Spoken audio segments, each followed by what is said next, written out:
Take action. Not hasty if it isn't required, but don't lose much time. Here's the time to act. When the idea is hot and the emotion is strong. That's the time to act. You say, Mr. Ron, I'd like to have a library like yours. See if you feel strong about that. What you got to do is get the first book and then get the second book.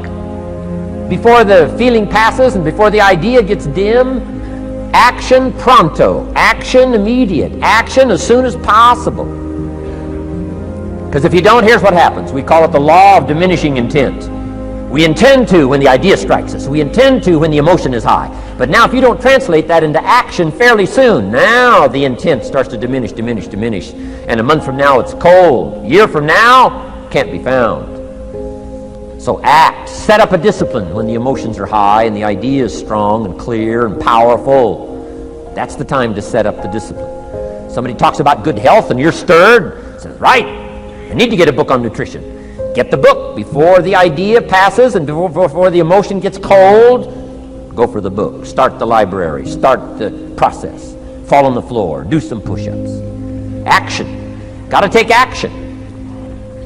Otherwise, the wisdom is wasted. Otherwise, the emotion soon passes. Unless you put it into a disciplined activity. Capture it. Disciplines is called how to capture the emotion and how to capture the wisdom and translate it into equity. Disciplines. Now, here's what's important about disciplines. All disciplines affect each other. In fact, here's a good philosophical phrase. Everything affects everything else. Nothing stands alone. Don't be naive in saying, well, this doesn't matter. I'm telling you, everything matters. There are some things that matter more than others, but there isn't anything that doesn't matter. Key to take home. Every letdown affects the rest of your performance. Every letdown affects the rest. This is part of the educational process on personal development.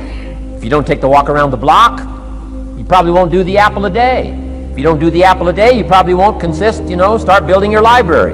If you don't build your library, you probably won't keep a journal, and you won't take pictures, and then you won't do this, you won't do wise things with your money, won't do wise things with your time, won't do wise things with your possibilities and relationships, and the first thing you know, 6 years of that accumulated, and we say you have messed up. So the whole key to reversing that process now is to start picking up these disciplines. Now here's the positive side. Every new discipline affects the rest of your disciplines. Every new one affects the rest. That's why action is so important. The least action, the smallest action. Take it. Because when you start accomplishing and the value starts to return from that one action, it'll inspire you to do the next one and the next one and the next one. You start walking around the block, it'll inspire you to get an apple. Get an apple, it'll inspire you to get a book. Get a book, it'll inspire you to get a journal. Get a journal, it'll inspire you to grow, develop some skills. All disciplines affect each other. Every lack affects the rest. Every new affects the rest. The key is to diminish the lack and set up the new. And you've started a whole new life process.